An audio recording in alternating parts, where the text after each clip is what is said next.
छोटू हत्याकांड प्रकरण में 4 बड़ी और नई अपडेट सामने आ रही है। उनमें से एक बड़ी अपडेट यह है कि निर्भय यादव अब जेल जा चुके हैं। वही निर्भय यादव जिसे लेकर छोटू के पिता उमेश यादव लगातार पुलिस प्रशासन से गुहार लगाते रहे कि आप कम से कम निर्भय यादव को पकड़िए, क्योंकि उनका इस हत्याकांड में बहुत बड़ा रोल है, बहुत बड़ा हाथ है। तो इसे लेकर 8 अभियुक्त अब जेल जा चुके हैं। तो कुल मिलाकर 9 अभियुक्तों में 8 अभियुक्त अब जेल जा चुके हैं। तो अब तक की सबसे बड़ी अपडेट यही है कि छोटू हत्याकांड में 9 नामजद आरोपियों में अब 8 नामजद आरोपी जेल जा चुके हैं। वही इस घटना से जुड़ी दूसरी बड़ी अपडेट सामने यह आ रही है कि रानीगंज पुलिस ने अररिया कोर्ट में चार्जशीट दाखिल कर दिया है। तो बड़ी और दूसरी अपडेट यही सामने आ रही है कि अररिया में कोर्ट के अंदर रानीगंज पुलिस ने चार्जशीट दाखिल कर दी है। हालांकि ये चार्जशीट दाखिल करने में उन्हें लगभग 100 दिन लग गए, जबकि 90 दिनों के अंदर चार्जशीट कोर्ट के अंदर दाखिल करना चाहिए था।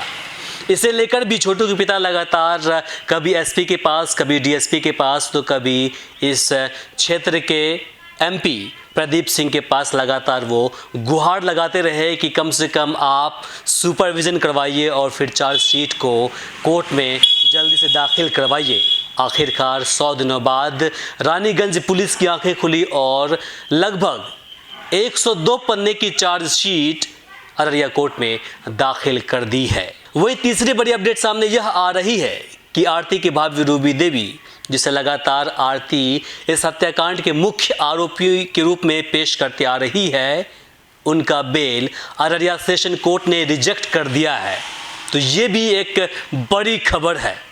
आरती की भाभी रूबी देवी वही महिला है जिसे लेकर आरती शुरू के दिनों से लेकर आज तक कहती आ रही है कि इस हत्याकांड के पीछे सबसे बड़ा और मुख्य रोल आरती की भाभी रूबी देवी की थी, जो पिछले 1 महीने से अभी जेल में बंद है। तो उन्होंने भी बेल पिटीशन फाइल की थी, जिसको अररिया सेशन कोर्ट ने रिजेक्ट कर दिया है। हालांकि आरती के भाभी के साथ साथ 2 और अभियुक्तों ने, कुल मिलाकर 3 अभियुक्तों ने एक साथ बेल पिटीशन फाइल किया था अररिया कोर्ट के अंदर, जिसे सेशन कोर्ट ने रिजेक्ट कर दिया है। तो तीसरी बड़ी अपडेट सामने यही आ रही है। इस घटना से जुड़ी चौथी बड़ी अपडेट सामने यह आ रही है कि आरती के पिता धीरेन्द्र यादव एवं जीजा मिथिलेश यादव ने अररिया सेशन कोर्ट में बेल रिजेक्ट होने के बाद हाई कोर्ट पटना में बेल पिटीशन फाइल किया है। तो चौथी बड़ी अपडेट सामने यही आ रही है।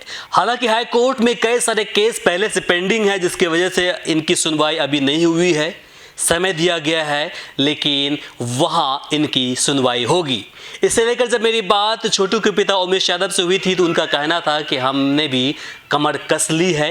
वहां पर भी हमने एक वकील को तैयार कर रखा है, जहां पर भी उन्हें निराशा ही हाथ लगने वाली है, क्योंकि उनको हम बकसने वाले नहीं हैं। चाहे जो कुछ हो जाए, हम इन सभी अपराधियों को बेल होने नहीं देंगे, सज़ा दिलाकर ही रहेंगे। तो कहीं न कहीं अब 9 नामजद आरोपियों में से जो 8 नामजद आरोपी जेल में बंद हैं, उनमें से 7 ने अररिया सेशन कोर्ट में बेल फाइल किया था, जिसे कोर्ट ने रिजेक्ट कर दिया।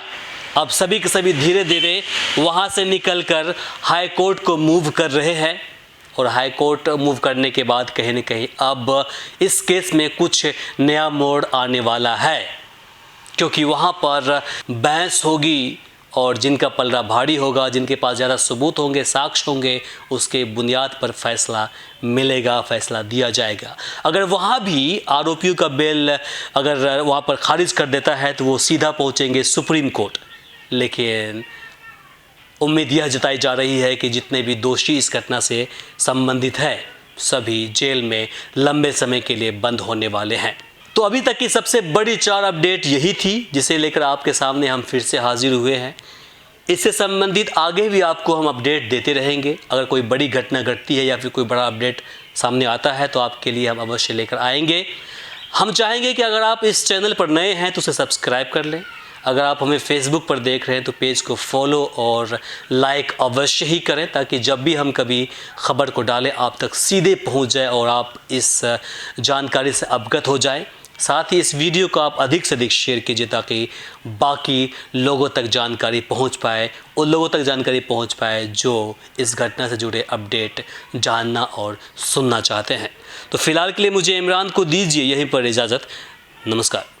हमारे इस चैनल को सब्सक्राइब करें, साथ ही बेल आइकन पर प्रेस करना ना भूलें ताकि हर अपडेट्स आप तक पहुंचती रहे।